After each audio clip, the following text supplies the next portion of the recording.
Salut à tous et bienvenue dans une petite vidéo assez spéciale que je vais faire en fait pour préparer la sortie du Hobbit, la bataille des 5 armées qui va sortir mercredi prochain, c'est-à-dire le mercredi 10 décembre il me semble. Donc une petite vidéo pour vous exposer mes attentes par rapport au Hobbit. Alors c'est une vidéo, j'en ai discuté avec un ami et il m'a conseillé de la faire parce qu'il aime bien ce genre de vidéo où je prépare un petit peu mon bagage avant de voir le film. C'est vrai que j'ai pas le temps de faire une vidéo très montée vu que j'ai pas la contrainte de temps et que j'ai un peu autre chose à faire. Donc du coup je vous sors une petite vidéo effectivement donc en rapport avec le Hobbit. Donc cette fois-ci comme pour Godzilla, donc pour le Hobbit, mes attentes par rapport au truc et par rapport à ce qu'annonce le machin. Donc je vous préviens pour cette vidéo, si vous avez pas lu le Hobbit ou si vous savez pas ce qui se passe ou ce qui va se passer, ne la regardez pas parce que cette vidéo va être bourrée de spoilers étant donné que j'ai lu les livres. Étant donné que j'ai effectivement lu les livres et que je sais très bien ce qui se passe dans le livre, en même temps c'est pas difficile de savoir ce qui se passe, hein, mais... Donc si vous n'avez pas lu le Hobbit et vous n'avez pas envie de savoir comment ça se termine, arrêtez la vidéo maintenant et on se retrouvera dans quelques jours pour la vidéo, pour le vlog. Mais sinon, si vous avez lu le truc et savez comment ça peut se passer, je vous en prie, restez, hein. Ça fait toujours plaisir. Vite fait, avant de revenir sur mes attentes, un résumé des épisodes précédents. Donc je sais que j'ai mon vlog sur la désolation de Smaug, complètement foiré, on va le reconnaître, hein, depuis que maintenant je me suis un peu plus mis sur ma critique vidéo, la qualité s'est vachement améliorée, notamment la qualité de mes analyses. Donc vite fait, je vous reviens vite fait pour les deux premiers volumes. Ils sont construits de manière symétrique par rapport au film des Seigneurs des Anneaux, c'est-à-dire que les pivots majeurs, tout ça, sont à peu près gérés de la même manière. Jackson a voulu assurer une continuité visuelle en faisant de l'histoire du Hobbit un préquel au Seigneur des Anneaux, ce que n'est pas le livre à la base. Le livre de la base a été écrit avant le Seigneur des Anneaux. Et l'histoire de Bilbon n'a quasiment rien à voir avec celle de Frodon.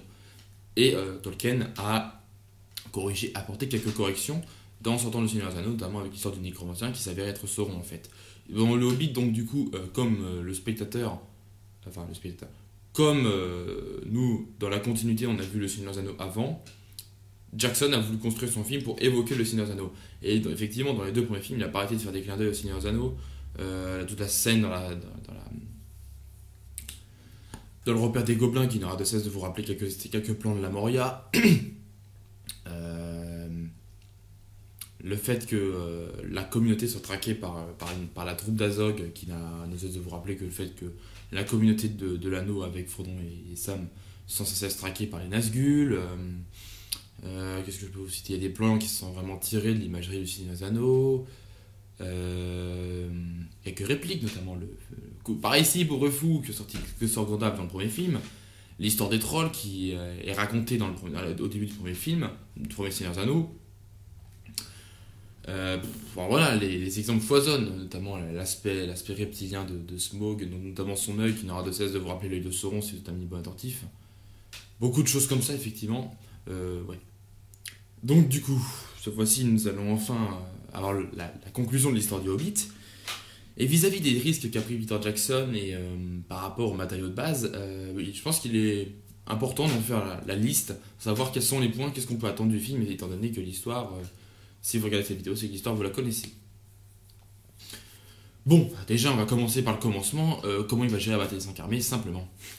Oui, étant donné que c'est un petit peu le truc qui fait un peu froncer les sourcils, c'est qu'il reste genre à tout casser 40 pages du Hobbit adapté.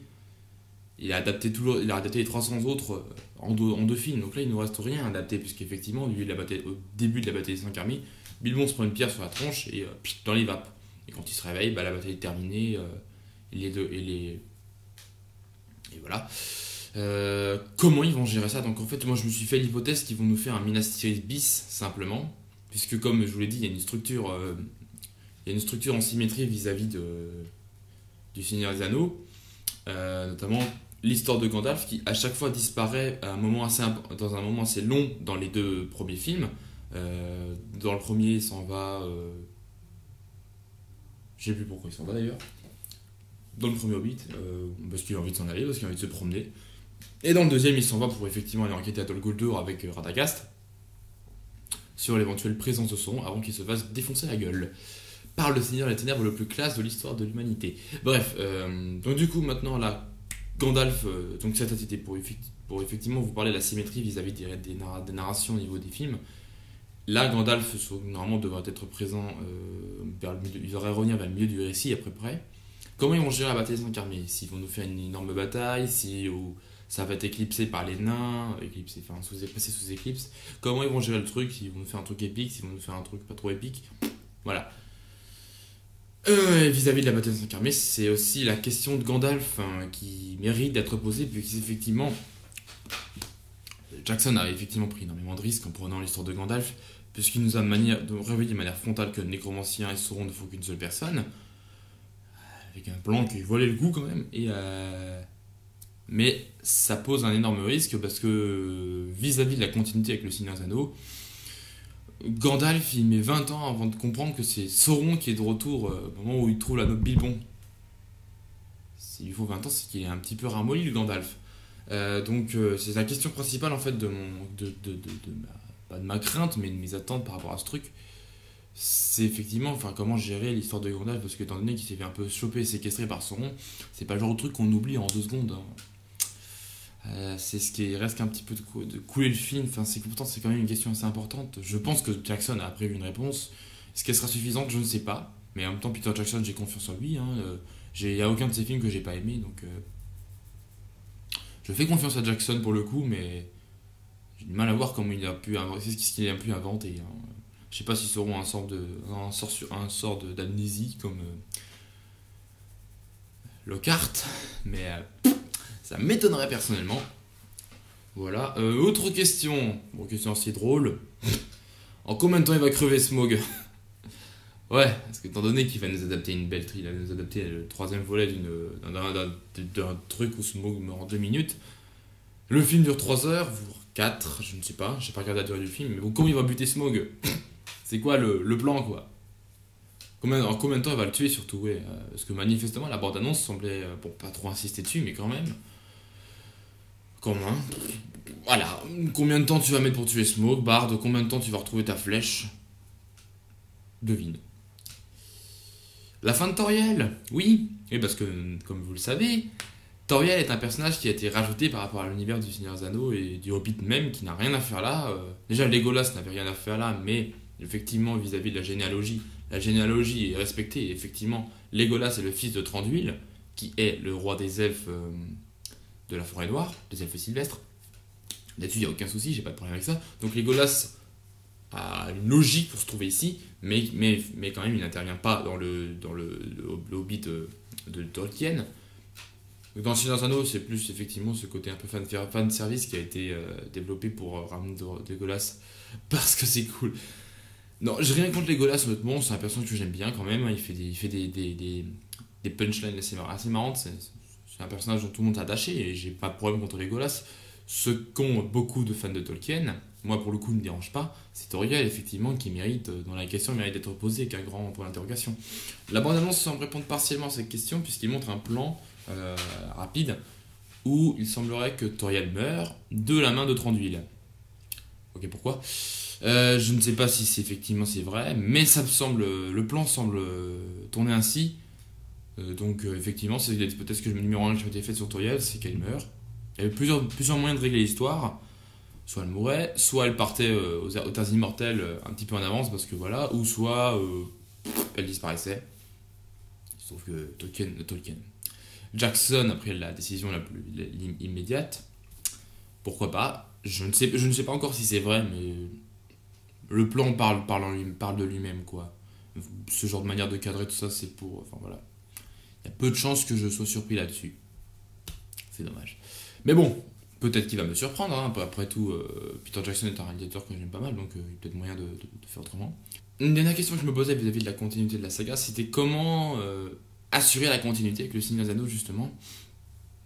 Parce que, effectivement, le film a pris des énormes risques en révélant que le nécromancien était Sauron, avec sa scène de séquestration avec Gandalf. Comment assurer la continuité avec le Seigneur des Anneaux? Comment faire en sorte que ça paraisse fluide et genre pas qu'on sente la coupure, que ce soit comme Star Wars, puisque effectivement, je pense que l'idée d'adapter le truc en trilogie, c'était déjà pour faire plaisir aux fans, ce qui n'a pas tellement fonctionné, mais bon. Mais aussi pour pouvoir rivaliser un petit peu avec l'autre sextualogie, Star Wars, eh bah oui, étant donné que le Seigneur des Anneaux est au niveau de Star Wars, pourquoi pas justement lui offrir qu'il le mettrait au même niveau. Maintenant, Peter Jackson est un peu dans la merde, puisque maintenant il y aura un Star Wars 7, 6, 7, 8 et 9. Ah, voilà. Mais comment assurer la continuité avec la saga du Seigneur des Anneaux? Bah la question mérite d'être posée, ouais, franchement, parce que vu les risques qu'a pris Peter Jackson, pareil pour la question de Gandalf, c'est comment il va résoudre ça. Donc, la question de Gandalf dans le livre. Alors, c'est pas écrit dans le livre, mais. Enfin, si, c'est dit à la fin par une ligne de dialogue de Gandalf. En fait, normalement, c'est l'ordre qui est censé intervenir, l'ordre des 5 mages, censé intervenir et virer Sauron de là. Radagast le brun, les 2 mages bleus, Gandalf et Saruman. Les 5 sont censés intervenir à Dol Guldur et virer Sauron, pardon. J'ai dit Saruman tout à l'heure? Non, Sauron, de sa petite forteresse. Et dans son repli, Sauron emmènera avec lui une grande partie de son armée pour aller occuper le Mordor. D'ailleurs, au passage, c'est vers ce moment-là que se déroule le jeu L'Ombre du Mordor, que je n'ai pas joué, mais j'ai déjà vu un petit peu beaucoup de gameplay là-dessus, donc c'est cette époque-là. Mais après, bon, effectivement, j'ai posé la question, comment Gandalf va perdre un peu la mémoire, et comment ils vont tous perdre la mémoire. Parce qu'effectivement, quand ils en passent des trucs graves, ils retrouvent une lame de Morgul,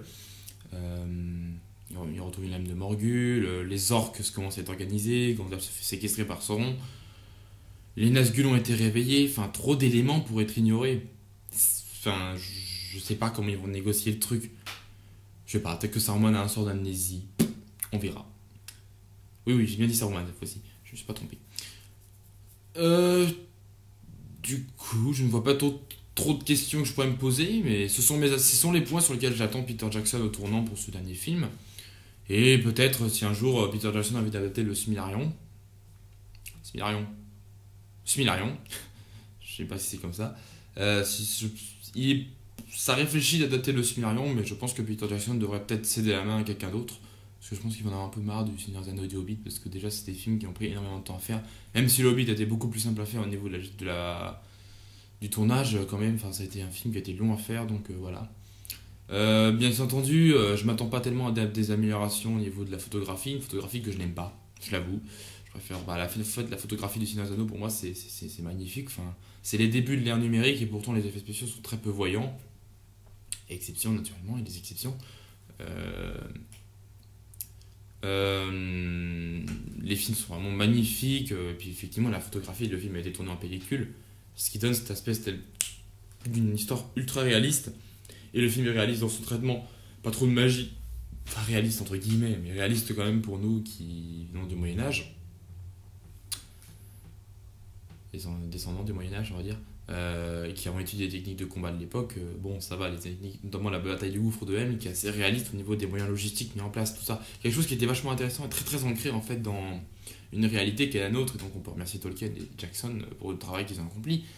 Là, effectivement, dans le Hobbit, il y a beaucoup plus de magie, tout ça. Enfin, c'est beaucoup plus fantastique, effectivement, vis-à-vis de l'univers du conte. Mais quand même, jusqu'à aller à modifier la photographie pour redonner cet aspect. Voilà. Bon, les 48 images par seconde, je m'en contrefous. Donc, c'est pas tant sur la réalisation que j'attendais des progrès, mais sur l'histoire. Enfin, des progrès. Des différences, mais plutôt vraiment sur l'histoire et tout ça. Donc, je pense que Jackson étant vraiment un mec du scénario. Il n'aura aucun problème au niveau des personnages, tout ça, il va réussir à trouver une continuité, des personnages assez évolutifs et assez intéressants à suivre. Donc je me fais pas de soucis là-dessus, mais voilà, effectivement. Donc, mes attentes sont vis-à-vis du scénario principalement. Voilà, je sais pas si je sais pas si cette vidéo sert à grand chose pour vous, c'est juste un récapitulatif de tout ce que je peux attendre du film. Donnez-moi vos suggestions dans les commentaires, voir si je fais ce genre de vidéo pour les prochains films à venir. La prochaine vidéo sur laquelle je ferai ce genre de thème là, c'est sur Star Wars, épisode 7. Qui est vraiment le film que j'attends l'année prochaine. Mais l'année prochaine, il y a beaucoup de films que j'attends quelque chose. Notamment, il y a Cloverfield 2.